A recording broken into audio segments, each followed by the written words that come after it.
ब्रह्मांड ही सब कुछ है। समय, स्पेस और मैटर सब कुछ इसी में समाहित है। हमारी पृथ्वी इस ब्रह्मांड में चट्टान का घूमता हुआ एक कण भर है, जो हमारी मिल्की वे गैलेक्सी में मौजूद 200 अरब तारों में से एक का चक्कर काट रही है।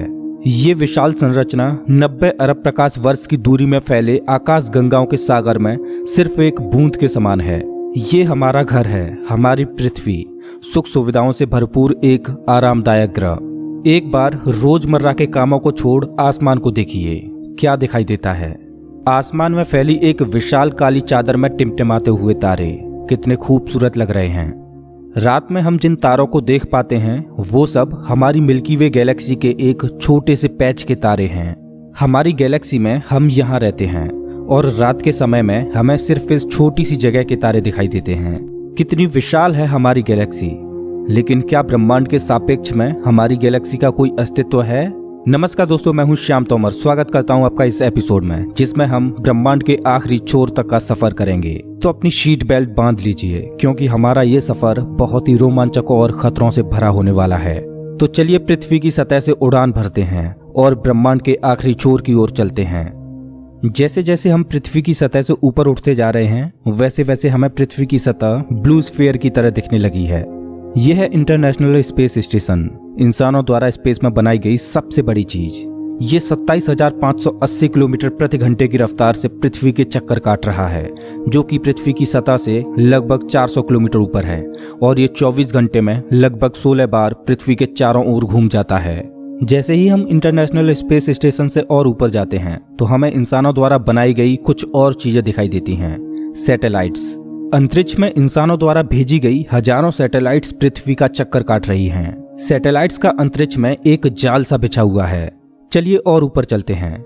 इतने ऊपर से पृथ्वी का नजारा तो देखिए, कितना खूबसूरत लग रहा है हमारा ये नीला ग्रह। हम पहुंच चुके हैं चांद के पास। हमसे पहले यहाँ पर 12 एस्ट्रोनॉट्स आ चुके हैं, जिनमें नील आर्मस्ट्रांग पहले व्यक्ति थे जो इसकी सतह पर उतरे थे, और उनके पैरों के निशान आज भी चांद की सतह पर देखे जा सकते हैं। चांद पर कोई वायुमंडल नहीं है, इस वजह से ये निशान सदियों तक ऐसे ही बने रहेंगे। हम अभी अपने घर से लगभग 4 लाख किलोमीटर दूर हैं और चंद्रमा से हमारा ग्रह कुछ इस तरह का दिखाई देता है। ऐसा लग रहा है जैसे अंतरिक्ष में एक ब्लू मार्बल रखी हो। चांद की सतह एक बैटल फील्ड की तरह लग रही है, जिसने पिछले अरबों सालों से कॉमेट्स और एस्ट्रॉइड्स की मार को झेला है। चांद का कोई वायुमंडल नहीं है जो कि कॉमेट्स या एस्ट्रॉइड्स को स्पेस में ही जला दे। सौभाग्य से हमारी पृथ्वी का वायुमंडल है जो हमें स्पेस से आने वाले खतरों से बचाता है। चलिए अंतरिक्ष में एक लंबी छलांग लगाते हैं। ये है हमारे सौर मंडल का सबसे चमकीला ग्रह वीनस। इसको पृथ्वी की छोटी बहन बोला जाता है, क्योंकि ये पृथ्वी की ही तरह रॉकी प्लैनेट है, जिसकी ग्रेविटी लगभग पृथ्वी के ही समान है। लेकिन ये ग्रह एक नर्क की तरह है, क्योंकि इस पर होती है भयंकर बारिश, पानी की नहीं बल्कि एसिड की। इसके एटमॉस्फेयर में जो बादल दिखाई दे रहे हैं वो सल्फ्यूरिक एसिड के हैं। हमारे सौरमंडल में सिर्फ वीनस ही एकमात्र ऐसा ग्रह है जिस पर सबसे ज्यादा ग्रीन हाउस इफेक्ट होता है। सूर्य की गर्मी इस पर आती तो है, लेकिन वापस नहीं जा पाती, जिस वजह से हीट इसके एटमॉस्फेयर के अंदर ट्रैप होकर रह जाती है। यही कारण है कि शुक्र ग्रह हमारे सौरमंडल का सबसे गर्म ग्रह है, जिसका तापमान 465 डिग्री सेल्सियस है।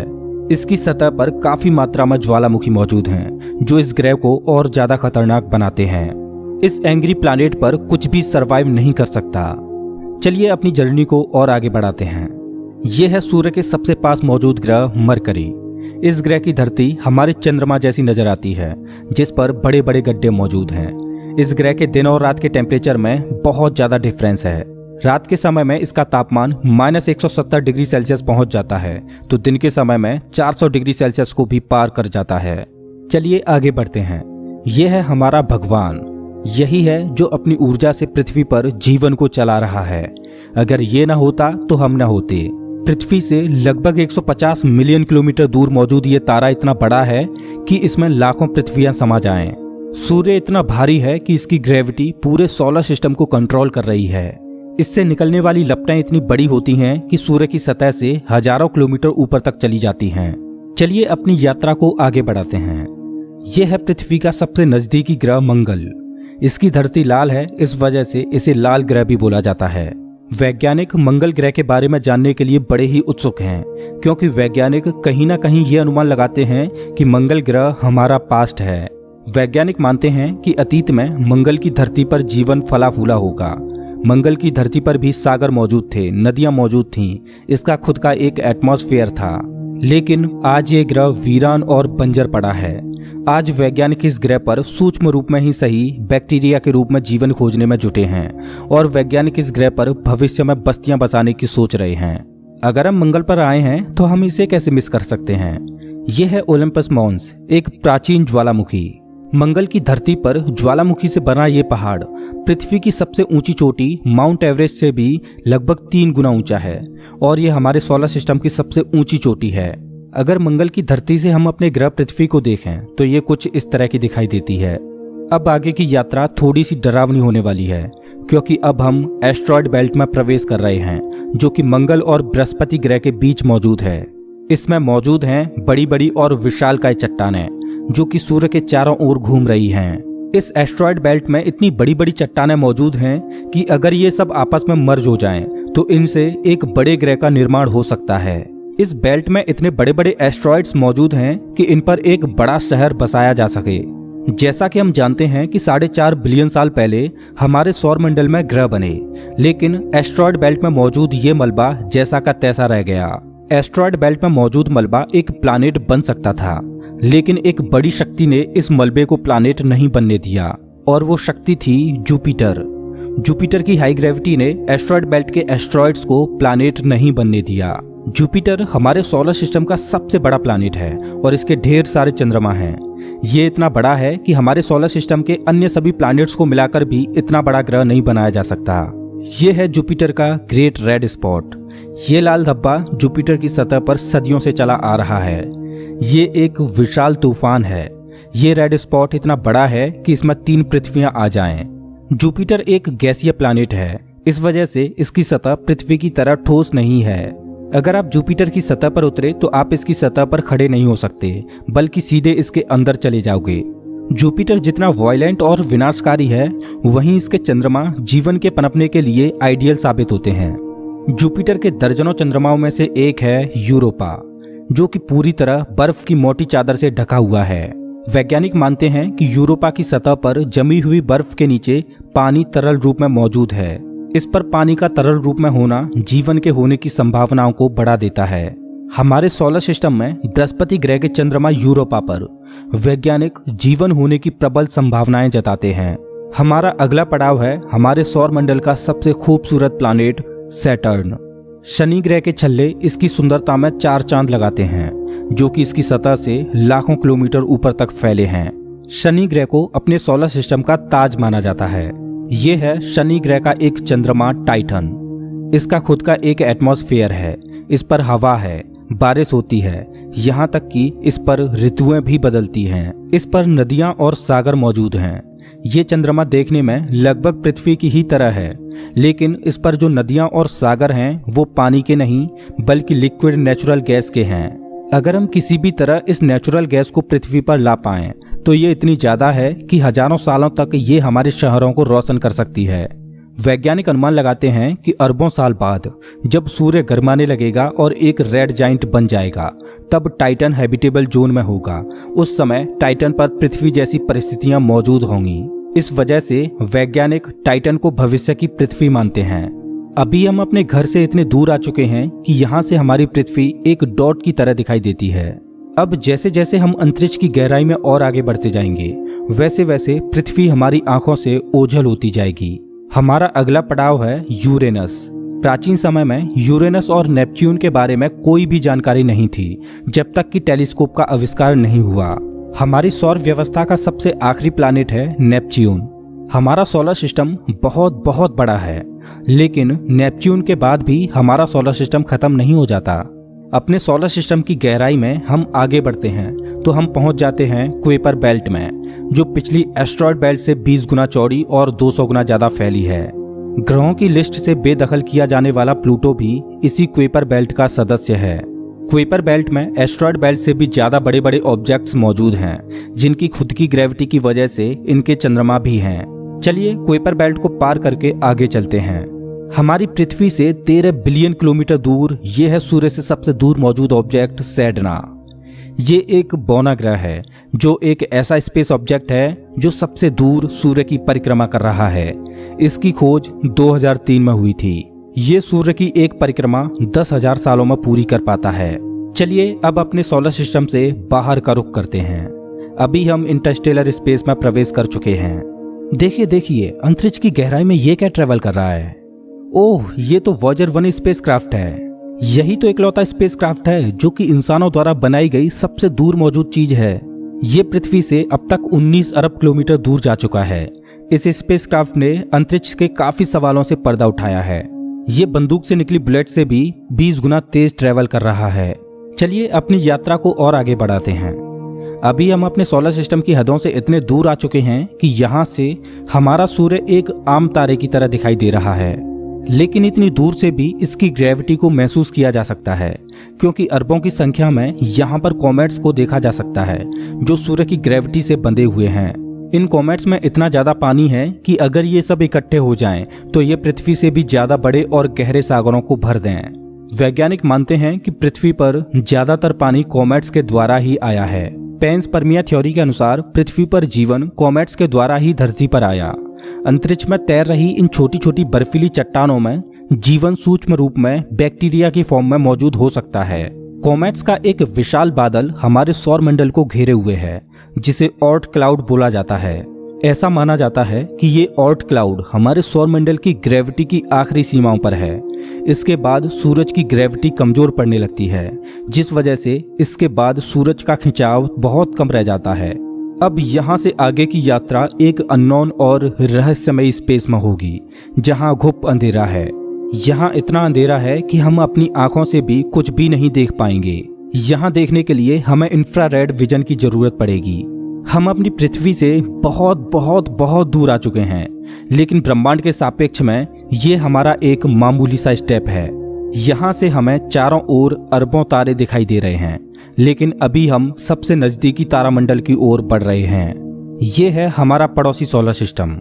ये हमसे इतना दूर है कि हमारे सूर्य के प्रकाश को इस तारामंडल तक पहुंचने में 4.3 सालों का वक्त लगता है। इस तारामंडल का नाम है अल्फा सेंटोरी। इस तारामंडल में 3 तारों का समूह है, जिनमें अल्फा सेंटोरी ए और अल्फा सेंटोरी बी तारे आपस में बाइनरी स्टार सिस्टम के तहत जुड़े हुए हैं। इस तारामंडल में प्रॉक्सिमा सेंटोरी बी नामक ग्रह मौजूद है, जो पृथ्वी की ही तरह हैबिटेबल जोन में है और इस ग्रह पर एलियन लाइफ मौजूद हो सकती है। चलिए अपनी यात्रा को आगे बढ़ाते हैं। पृथ्वी से हम 10 प्रकाश वर्ष दूर आ चुके हैं और हमारे सामने ये एक बेबी स्टार है, जिसने अभी अपना जीवन शुरू ही किया है और इस तारामंडल में अभी ग्रहों का जन्म होना बाकी है। हो सकता है कि इस तारामंडल में किसी ऐसे ग्रह का जन्म हो जाए जो हमारी पृथ्वी की ही तरह जीवन को धारण करने योग्य हो, लेकिन अभी इसमें अरबों सालों का वक्त लगेगा। अपनी यात्रा को आगे बढ़ाते हैं। अभी हम पृथ्वी से 20 प्रकाश वर्ष दूर आ चुके हैं और अभी हम ऐसे तारामंडल से होकर गुजर रहे हैं जिसका जन्म हमारे सोलर सिस्टम के साथ ही हुआ था। इस तारे का नाम है ग्लीस 581 और इसकी सबसे बड़ी खास बात यह है कि इस तारे का चक्कर लगा रहा है एक ऐसा ग्रह जो हमारी पृथ्वी से बिल्कुल मेल खाता है और इस ग्रह पर एलियन सिविलाइजेशन होने की प्रबल संभावना है। वैसे तो हमारी मिल्की वे गैलेक्सी में अरबों तारे हैं, जिनकी यात्रा करना तो दूर, उनको पूरे जीवन काल में गिनना भी संभव नहीं है। तो चलिए अपनी यात्रा को आगे बढ़ाते हुए मिल्की वे गैलेक्सी से बाहर निकलते हैं। ये है हमारी मिल्की वे गैलेक्सी, जो अरबों तारों का घर है, जिनमें से हमारा सूर्य भी एक है। ये गैलेक्सी इतनी विशाल है कि अगर इसके एक छोर से प्रकाश ट्रेवल करे तो लाइट को भी इसके एक छोर से दूसरे छोर तक पहुंचने में 1,05,700 सालों का समय लगेगा। लेकिन ब्रह्मांड में मौजूद बड़ी बड़ी विशालकाय गैलेक्सियों के सामने हमारी गैलेक्सी कुछ भी नहीं। यूनिवर्स में मिल्की वे से भी कई गुना बड़ी गैलेक्सियां मौजूद हैं। तो चलिए अपने सोलर सिस्टम और अपनी गैलेक्सी को पीछे छोड़ते हुए इंटर गैलेक्टिक स्पेस में प्रवेश करते हैं। इंटर गैलेक्टिक स्पेस में प्रवेश करके हमें दूर दूर तक अरबों गैलेक्सियां दिखाई दे रही हैं, लेकिन ये सभी गैलेक्सियां झुंड में हैं और ये है हमारी गैलेक्सियों का झुंड, जिसमें हमारी गैलेक्सी मिल्की वे और अन्य पड़ोसी गैलेक्सियां मौजूद हैं। गैलेक्सियों के इस छोटे से झुंड को लोकल ग्रुप बोला जाता है। गैलेक्सियों का ये लोकल ग्रुप 10 मिलियन प्रकाश वर्ष में फैला हुआ है। जैसे जैसे हम अपनी यात्रा को आगे बढ़ाते जा रहे हैं वैसे वैसे हमें अन्य गैलेक्सियों के झुंड दिखाई देते जा रहे हैं और उनमें भी हमारे लोकल ग्रुप की तरह गैलेक्सियां मौजूद हैं। गैलेक्सियों के कई लोकल ग्रुप्स को मिलाकर एक सुपर क्लस्टर बनता है। अभी हमारे सामने जो मौजूद है वो है वर्गो सुपर क्लस्टर। इसी वर्गो सुपर क्लस्टर में हमारी गैलेक्सियों का लोकल ग्रुप भी शामिल है और हमारी गैलेक्सियों का लोकल ग्रुप इस छोटे से पैच में है। अभी हम अपने घर से इतने दूर आ चुके हैं कि यहाँ से हम अपने सूर्य को तो छोड़ो, यहाँ तक कि अपनी गैलेक्सी को भी छोड़ो, हमारी गैलेक्सियों का लोकल ग्रुप ही एक छोटे से पैच के समान दिखाई दे रहा है। कितना विशाल है ना वर्गो सुपर क्लस्टर। इस वर्गो सुपर क्लस्टर में 100 से ज्यादा गैलेक्सियों के लोकल ग्रुप शामिल हैं और ये 110 मिलियन प्रकाश वर्ष में फैला हुआ है। चलिए अपनी यात्रा को और आगे बढ़ाते हैं। अरे ये क्या, जैसे जैसे हम आगे बढ़ते जा रहे हैं वैसे वैसे हमें वर्गो सुपर क्लस्टर जैसे अनगिनत सुपर क्लस्टर्स दिखाई दे रहे हैं। इस सुपर क्लस्टर्स के समूह को नाम दिया गया है लेनिया सुपर क्लस्टर और हमारा वर्गो सुपर क्लस्टर यहाँ पर है एक छोटे से पैच के समान, जिसमें हमारी गैलेक्सियों का लोकल ग्रुप एक डॉट की तरह भी दिखाई नहीं दे रहा। ये लेनिया सुपर क्लस्टर 520 मिलियन प्रकाश वर्ष में फैला हुआ है, जिसमें लाखों वर्गो सुपर क्लस्टर्स जैसे सुपर क्लस्टर्स मौजूद हैं। चलिए अपनी यात्रा को और आगे बढ़ाते हैं। जैसे जैसे हम आगे बढ़ते जा रहे हैं वैसे वैसे लेनिया सुपर क्लस्टर भी छोटा होता जा रहा है और इतनी दूर से देखने पर लेनिया सुपर क्लस्टर भी एक छोटे से पैच की तरह दिखाई दे रहा है। ओह माय गॉड, मेरा तो दिमाग ही घूम गया। खैर अपनी यात्रा को और आगे बढ़ाते हैं। यह है हमारा ऑब्जर्वेबल यूनिवर्स, जिसमें हमारा लेनिया सुपर क्लस्टर एक छोटे से डॉट की तरह मौजूद है। लेकिन क्या यहीं हमारी यात्रा खत्म हो जाती है? क्या इतना ही बड़ा है ब्रह्मांड? वेल, जैसा कि मैंने अभी बोला, ये है ऑब्जर्वेबल यूनिवर्स यानी ज्ञात ब्रह्मांड। ब्रह्मांड के बारे में हम जो भी जानते हैं वो केवल यहीं तक जानते हैं। हो सकता है कि ब्रह्मांड का विस्तार आगे भी हो जो अनंत तक चलता जा रहा हो, लेकिन वहां से हम तक कोई प्रकाश ही नहीं पहुंच पा रहा हो जिससे हमें ऑब्जर्वेबल यूनिवर्स के बाहर का भी पता चल सके। वैज्ञानिक ये भी अनुमान लगाते हैं कि हो सकता है कि हमारे यूनिवर्स जैसे असंख्य यूनिवर्स और मौजूद हो सकते हैं जिनमें हमारा ये ब्रह्मांड एक विशाल सागर में एक छोटी सी बूंद के समान हो।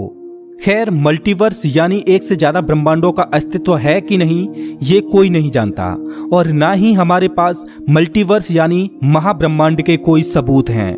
लेकिन ये तो तय है कि ऑब्जर्वेबल यूनिवर्स ही ब्रह्मांड का अंत नहीं हो सकता।